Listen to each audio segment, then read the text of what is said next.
Hallo und herzlich willkommen zurück bei uns Angsthasen auf Weltreise. Heute Folge 12 und mit dem Versprechen, ein kleines Geheimnis von letzter Folge aufzudecken. Wo fahren wir hin? Man sieht es ein bisschen auf meinem T-Shirt. Anne of Green Gables. Das ist auch noch nicht alles, denn am Ende dieser Folge nehmen wir euch noch mit auf den East Coastal Drive in Prince Edward Island. Das sind wirklich atemberaubende Bilder, also dranbleiben lohnt sich. Ja, bevor es jetzt aber losging, hatten wir noch ein ganzes Stück zu fahren. Als allererstes mussten wir erstmal über die Confederation Bridge. Die ist über 12 Kilometer lang, ist aber nicht der einzige Weg, um auf Prince Edward Island zu kommen, sondern man kann auch eine Fähre nehmen. Warum sind wir überhaupt nach Prince Edward Island?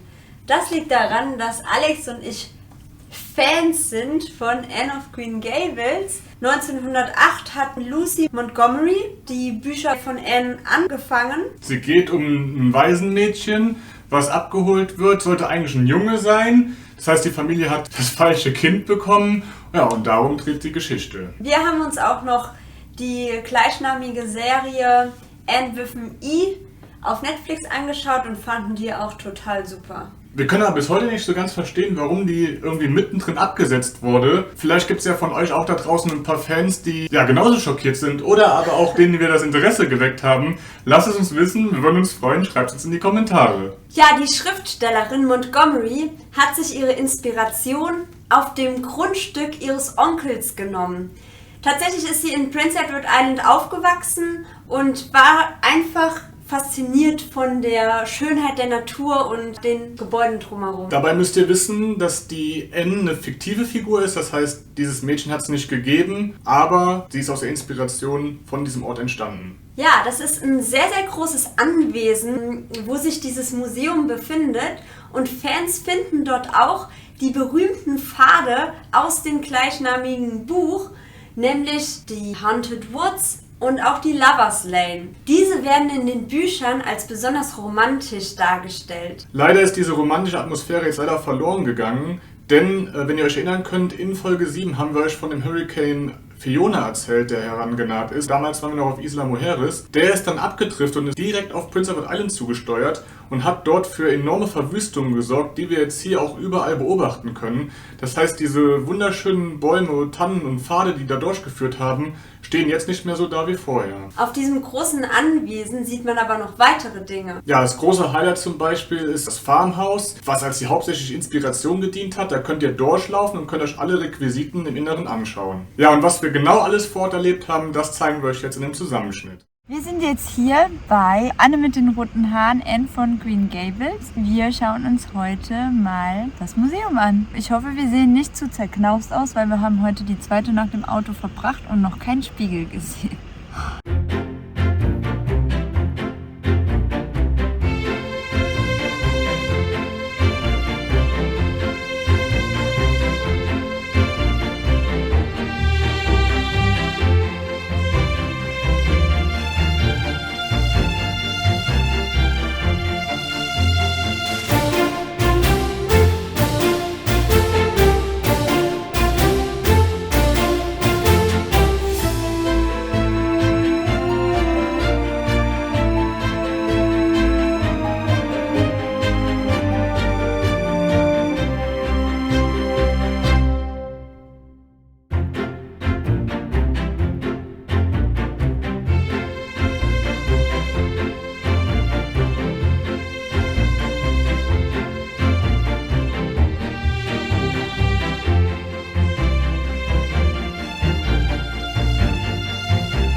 Ja, außerdem haben wir uns die Hauptstadt der Provinz Prince Edward Island angeschaut, nämlich Charlottetown.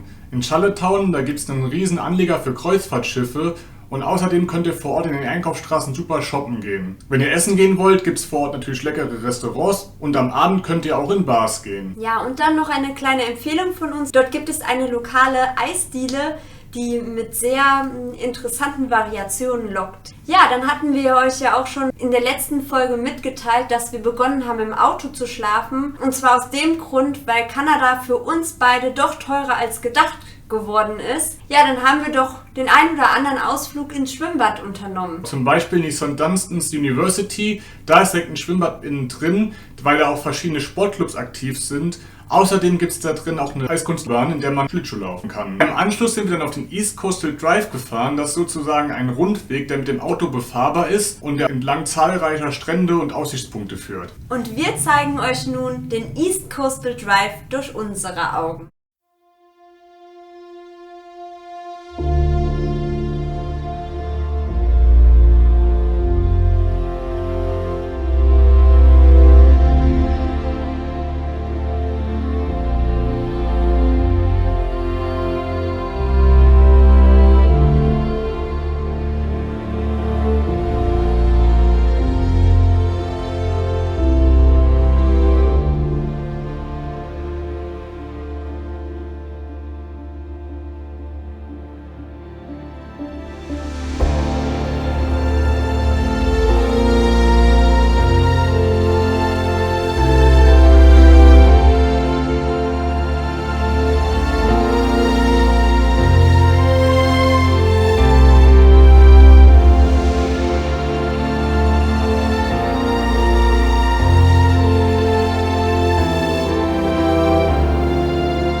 Ja, zum Schluss dieser Folge haben wir wie immer 2 Tipps für euch. Unser erster Tipp: Nehmt euch Zeit für Charlottetown. Verweilt ein bisschen in der Stadt, geht in ein Restaurant essen oder abends in eine Bar. Trefft euch dort mit Einheimischen und kommt ins Gespräch. Auch auf dem East Coastal Drive oder auf Prince Edward Island in der ländlicheren Region gibt es schöne kleine Cafés oder auch Supermärkte, die einfach noch so ein bisschen urig sind und irgendwie einen ganz besonderen Charme haben. Ja, und da ist die Country Bakery unser Tipp für euch. Die blenden wir euch jetzt mal ein. Da solltet ihr auf jeden Fall vorbeischauen, weil die hat uns besonders gut gefallen. Tipp Nummer 2. Warum nicht ein günstiges, aber ein hochwertiges Eishockeyspiel auf Prince Edward Island erleben? Genau, das sind die UPI Panthers, sozusagen das Universitätsteam. Und die spielen dort in ihrer Saison ihre Heimspiele aus und da könnt ihr einfach vorbeischauen. Ja, und dieser College Spirit wird euch bestimmt auch mitreißen. Und jetzt geben wir euch noch einen kurzen Ausblick auf die nächste Folge. Dort zieht uns nämlich weiter nach Nova Scotia auf den weltberühmten Cabot Trail. Auf diesem Cabot Trail hat sogar eine sehr berühmte Person ihr Ferienhaus. Ja, aber mehr davon erfahrt ihr in der nächsten Folge. Also bis dahin, danke fürs Zuschauen. Tschüss! Tschüss!